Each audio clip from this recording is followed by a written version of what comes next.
साथियों नमस्कार, आपका स्वागत है। इससे पूर्व हमने चर्चा की थी काव्य के लक्षण और काव्य के प्रयोजन।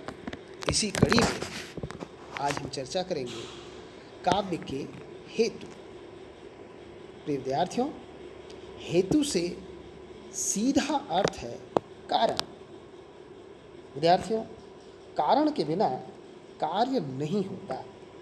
सिद्धांत के अनुसार काव्य रूपी कार्य के लिए उसकी कारणता आवश्यक है, जिसे काव्य हेतु के रूप में विवेचित किया गया है। प्रिय विद्यार्थियों, इससे पूर्व जब हमने प्रयोजन पर चर्चा की थी, आप जानते हैं प्रयोजन उद्देश्य को कहते हैं, अर्थात किन किन बातों को लक्ष्य में रखकर कवि अपने कार्य में युक्त होता है। प्रेरणा प्रयोजन का आंतरिक रूप है। प्रयोजन आकर्षण के रूप में होता है और प्रेरणा में आगे बढ़ाने की शक्ति रहती है। इसी क्रम में हेतु का अभिप्राय उन साधनों से है जो कि कवि की काव्य रचना में सहायक होते हैं। आचार्य मम्मट ने कविता का हेतु इस प्रकार बताया है। वो अपने एक सूत्र में जिन 3 बातों का उल्लेख करते हैं, उनमें महत्वपूर्ण है शक्ति या प्रतिभा, जिसे कवित्व का बीज रूप संस्कार भी कहते हैं और जिसके बिना काव्य रचना हो ही नहीं सकती, और यदि होती तो हास्यास्पद हो जाती है। दूसरा व्युत्पत्ति, अर्थात लोक शास्त्र काव्य आदि के निरीक्षण और ज्ञान से उत्पन्न योग्यता। तीसरे क्रम में वो बताते हैं अभ्यास।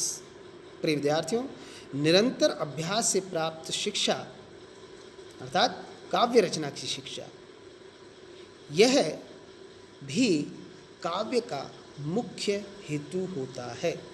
आचार्य मम्मट के अनुसार इन तीनों कारणों में शक्ति या प्रतिभा नैसर्गिक अर्थात जन्म सिद्ध है और शेष 2 अर्जित हैं।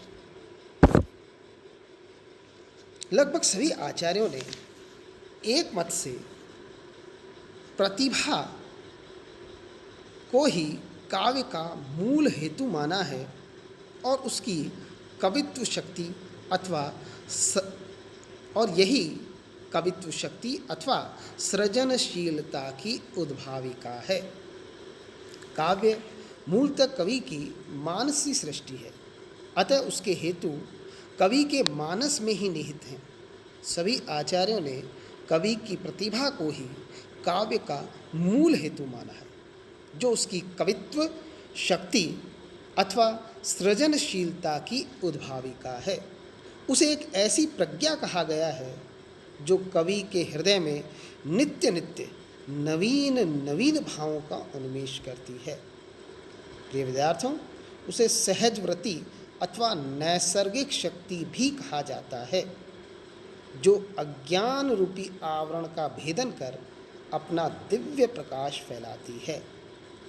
प्रतिभा काव्य विद्या के प्रस्फुटन की आदि जननी है, जिसके कारण अमर और श्रेष्ठ काव्यों की सर्जना होती रही है। प्रत्यभिज्ञा दर्शन में उसका विस्तार से विवेचन मिलता है।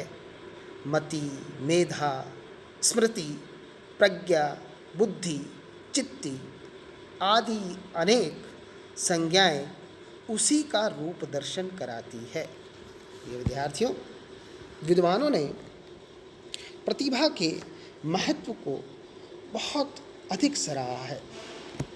प्राय विद्वान प्रतिभा को ही सहज मानते हैं, किंतु कुछ लोग प्रतिभा को 10 में 9 हिस्से स्वेदजनक परिश्रम कहते हैं। आचार्य मम्मट ने यद्यपि शक्ति या प्रतिभा को बीज माना है, तथापि तीनों अर्थात शक्ति, निपुणता और अभ्यास को समान सा ही महत्व दिया है। इसीलिए उन्होंने तीनों को मिलाकर एक वचन हेतु कारण भी कहा है। प्रिय विद्यार्थियों, प्रतिभा के दो भेद बताए जाते हैं, कारित्री और भावित्री के नाम से। ये उनके दो प्रमुख भेद हैं जो मूलतः कवि की सृजना और विवेचना से संबंध रखते हैं। प्रिय विद्यार्थियों, प्रतिभा के संबंध में दो प्रकार के विवेचन आते हैं। एक में तो सूझ और नवीनता पर बल दिया गया है तथा दूसरे में अभिव्यक्ति को अधिक महत्व मिला है। काव्य कौस्तुभ में दी हुई विद्याभूषण की परिभाषा पहले प्रकार की है। रस गंगाधर में दी हुई पंडित जगन्नाथ की परिभाषा दूसरे प्रकार की। उनका कहना है कि जिस शक्ति के द्वारा काव्य के अनुकूल शब्द और अर्थ कवि के मन में जल्दी जल्दी आते हैं उसे प्रतिभा कहते हैं। वाग्भट ने दोनों बातों का समन्वय कर दिया है।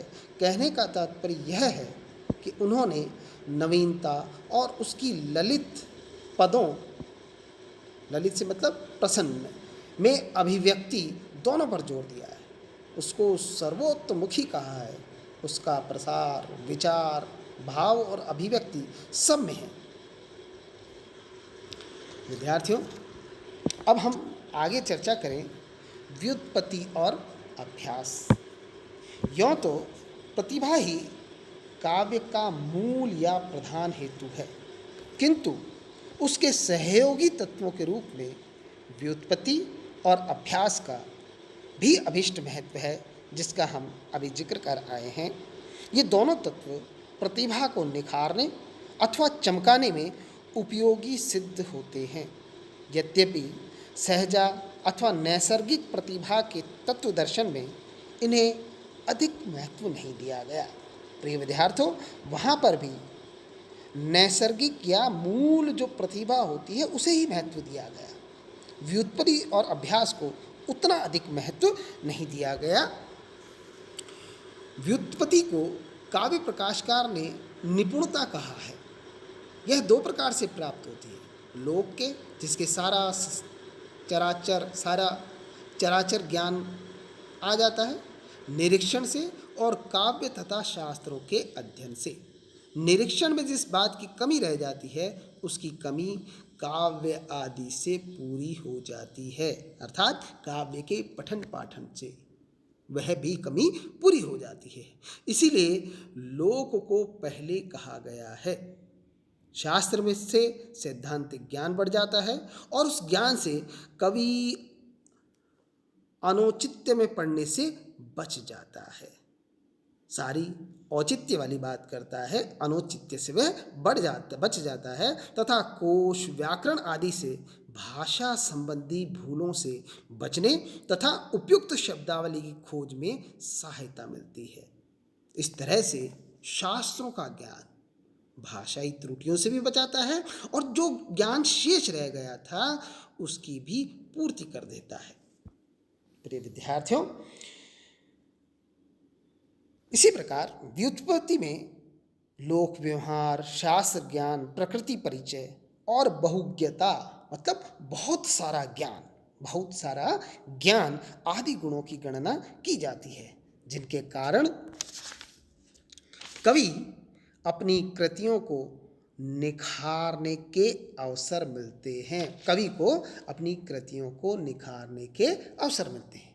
प्रतिभाशाली कवियों की भांति व्युत्पत्ति मतलब जो कवि जिनमें व्युत्पन्न हुआ है, लोक शास्त्र और ग्रंथों के अध्ययन से यह भाव व्युत्पन्न हुआ है, इन कवियों की भी एक श्रेणी होती है जिनकी रचनाओं में शास्त्र ज्ञान और बहुज्ञता का बाहुल्य रहता है।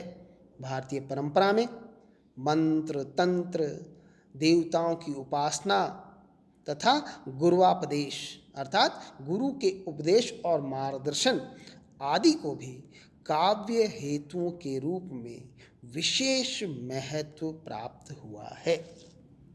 प्रिय विद्यार्थियों, अब तीसरा जो हेतु सबसे महत्वपूर्ण है वह है अभ्यास।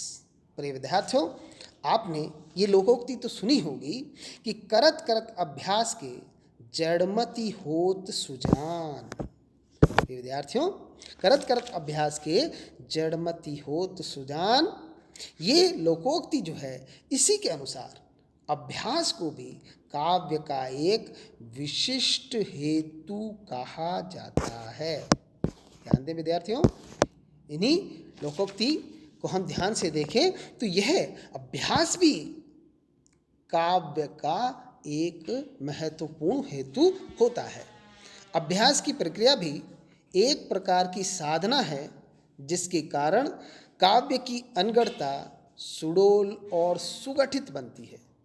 विश्व साहित्य में ऐसे अनेक कवि हो चुके हैं जिन्होंने अपने अभ्यास के बल पर उत्तरोत्तर श्रेष्ठ रचना करने में सफलता प्राप्त की है। वस्तुतः अभ्यास नामक काव्य हेतु प्रतिभा और व्युत्पत्ति के बीच में प्रवाहित एक ऐसा झरना है जो समय समय पर काव्य कौशल में ऊर्जा का संचार करता है तथा आवश्यकता पड़ने पर रचनाकार को नई नई दिशाएं भी सुझाता है। प्रिय विद्यार्थियों, इस तरह से काव्य के ये प्रमुख 3 हेतु प्रतिभा, व्युत्पत्ति और अभ्यास, इन तीनों की जब हम चर्चा करते हैं तो लगभग सभी आचार्यों ने व्युत्पत्ति और अभ्यास की तुलना में प्रतिभा को ही बहुत अधिक महत्व दिया है, या यूं कहें कि हेतुओं में, काव्य के हेतुओं में वे नैसर्गिक शक्ति अर्थात प्रतिभा को ही मूल रूप में स्वीकार करते हैं। लेकिन विद्यार्थियों, हमें ध्यान रखना चाहिए कि व्युत्पत्ति और अभ्यास भी वो हेतु होते हैं जिनके कारण काव्य में श्रेष्ठता आती है।